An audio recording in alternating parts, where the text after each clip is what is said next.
So my name is Patrick. I'll be talking about maintaining a profitable user acquisition strategy, which is basically kind of a more intelligent way of saying we work on some cool stuff the past couple of years at Product Madness on our user acquisition team, right? So hopefully, some people get some information that might be helpful to, growing their application. So yeah, let's get started. Is the agenda talk about, myself investing in user acquisition profitably, making the transition from an ROI to LTV model, right? Because that's what everybody's interested in, making money. Obviously, the importance of creative. Definitely not going to be the first one to say that creative has to be a huge integral part of your user acquisition strategy. Diversifying your content and making regional products, your icons and ASO, and then we've been testing some traditional advertising as well. All right, so that's me, Director of User Acquisition at Product Madness. Our main application that we're pushing right now is Heart of Vegas. Chart position is quite strong, which is good for our entire company. But we also have a strategic partnership with IGS and work on fa slots. And we are now soft launching our new application, Cashman Casino. You can't download it here, but coming soon. And those are our chart positions as of the 18th of October, so might be a little bit different today. All right, so the main thing, investing in user acquisition, right? How do you actually do that, and how do you actually think about that? At Product Madness, we think about user acquisition as an investment, right? We spend money today to acquire large amount of users. Hopefully, those users are depositing money over time, and then eventually back out into an LTV. We do our LTV forecast monthly and make adjustments based on our strategy moving forward. So how do I think about, and how do we think about user acquisition, right? So if you look at the chart on the graph on the left, this is how we kind of segment out our LTVs of our users. Immediately, right off the bat, 30% of your LTV or your revenue, right, goes away. You never even actually see it. Bye-bye. It goes to iTunes, it goes to Google, it goes to Facebook, because they're the platform in which we use, right? Operating expenses can range anywhere from any company to 10 to 20%. And then the investment into user acquisition is an immediate sunk cost, right? It's gone. And then the rest is actually what you get to pay your employees and profit for your overall company. So graph on the right actually is a better visual of your sunk cost of your CPI. And then your break-even point could be anywhere from 3 months, 6 months, 12 months down the road, and then the rest is profit. So building an actual strategic application that's going to be successful, you need 3 key things in my actual mind. First, it needs to work, right? If the game doesn't work, you're not going to make any money. The game mechanics need to be simple. It needs to be actually, very simple for the user to, spin, change games, change slot games, and it needs to be appealing to the user. The in-game economy needs to be correct, right? So the user needs to actually experience your game for anywhere from 30 minutes to an hour or 2 hours before you actually try to upsell users and get them to deposit. And the game needs to have strong retention, right? So the user needs to come back multiple times per day, multiple times per week, because if they're coming back, they love your game and they're hopefully depositing money. Specific example for Product Madness. Specific example for Product Madness was our recent application of Emerald Empire, right? It was a functional, stable product. The ARPDAU was strong, especially for our new users, and it had the additive of having real casino content that's on the casino floor. However, with long-term retention, it was not a viable option for us, right? The users were just turning too quick, and we couldn't get them to stick around, so we decided to move on. In our new application, like I said, Cashman Casino coming soon.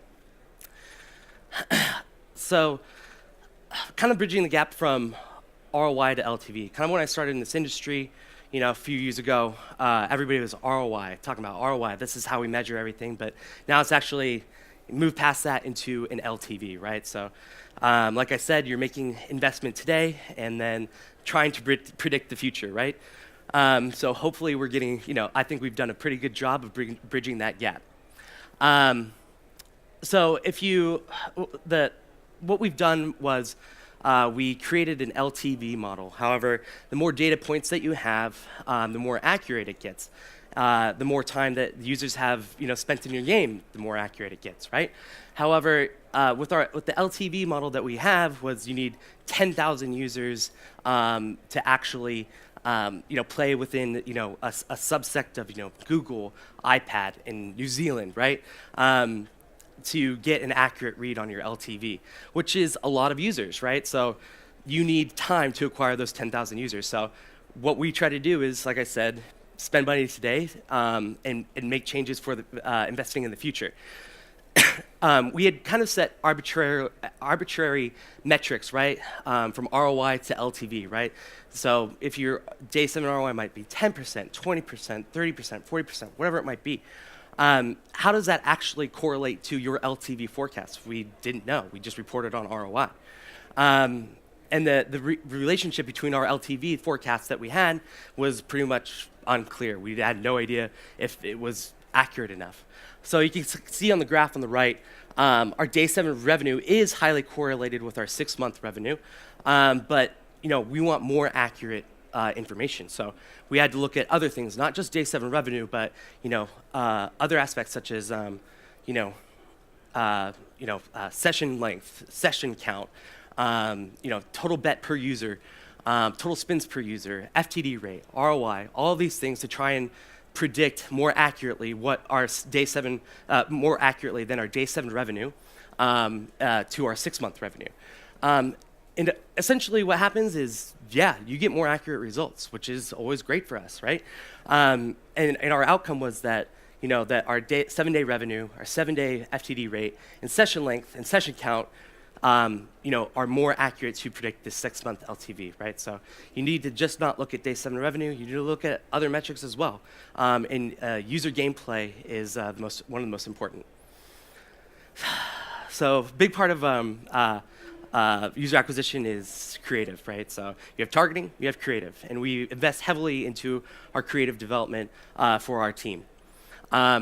Our Facebook specific example that we've seen success on Facebook is this ad I'll show you, but you need to be innovative. You need to do creative refreshes weekly, bi-weekly, if you're trying to scale an application. We have tried pretty much everything that you can possibly think of in terms of taking Aristocrat IP and meshing it with something else. So it might be fire, rainbows, lightning. It might be anything, right?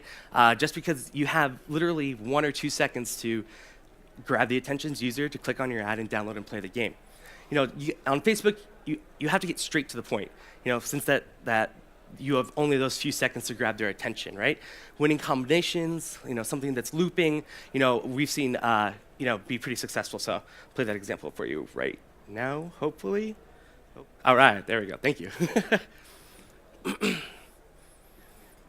So this is a specific example of taking Aristocrat IP and doing something innovative that looks a little bit different. The jumping out aspect definitely grabs the user's attention, right? So we saw a huge increase in our installs, click-through rate, conversion rate, and a decrease in CPI, which is a unicorn in user acquisition, right? Rewarded videos, completely different channel than Facebook. So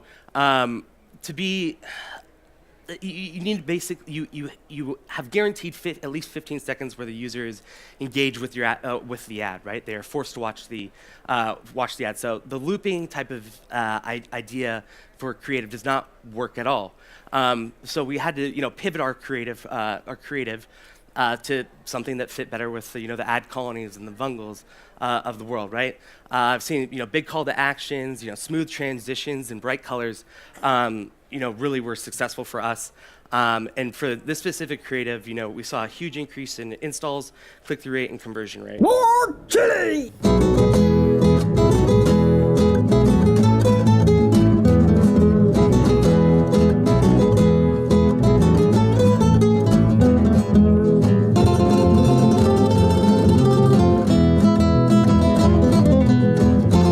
More chili!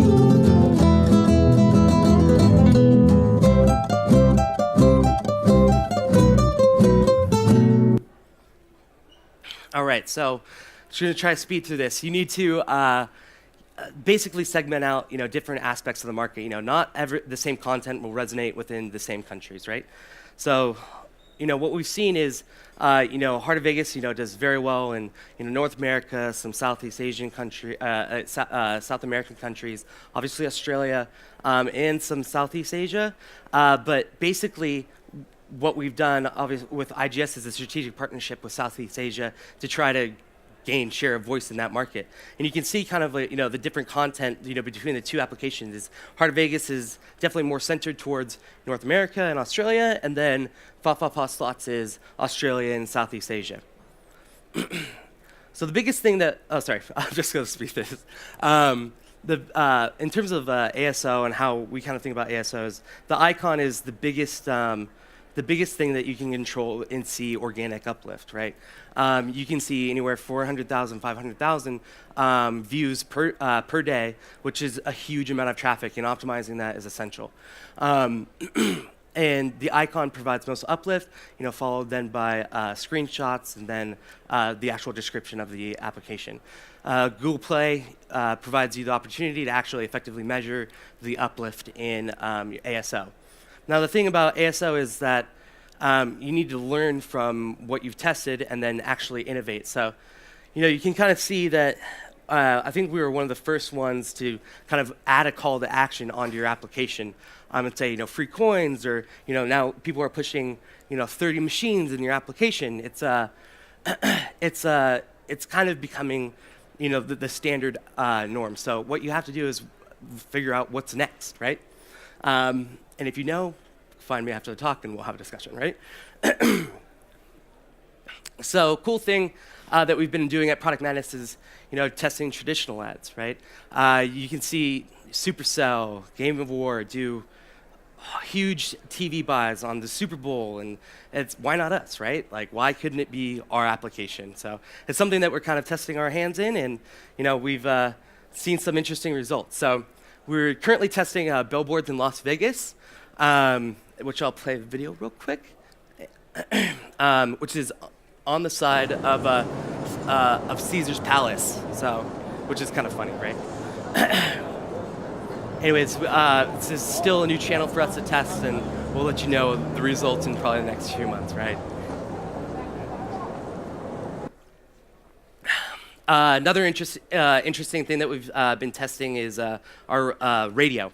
So last year, Product Madness ran a radio ad in New Zealand, and we chose radio because it's a fairly cheap channel to test.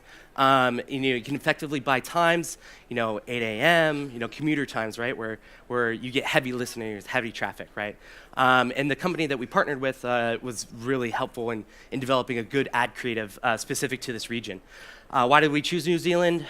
Huge affiliation with Aristocrat and Aristocrat IP, isolated location, so you're effectively able to manage the uplift and organic installs, and strong slots user base, and Heart of Vegas does well. So I'll play that for you real quick. Heart of Vegas, the fantastic, fun new game that's taking the world by storm, featuring real pokies. Like more chilies, where's the gold, and more. The only difference is, these ones are free. Heart of Vegas, out now on Facebook and in the App Store. All for fun, all for free. Got into Heart of Vegas yet? All right, and these were kind of the results that we saw. Our hypothesis was that organic installs would obviously increase because you're searching on the App Store, and people are actively looking for Heart of Vegas or more chili or whatever it might be, right? So huge uplift in organic installs. We thought that paid installs were going to improve effectiveness, right? Your click-through rate, your conversion rate are going to be increased, right? Because people are going to be more affiliated with your brand or your application, right? So didn't necessarily see a huge change. And then retention, we thought retention would actually increase because if you hear your radio ad, you're like, oh yeah, Heart of Vegas, like I should probably play that game again, right? So that actually was no change, right? So it's something new and something cool that we're kind of testing out, and hopefully television soon, but TBD. But yeah, that's pretty much it. Any questions?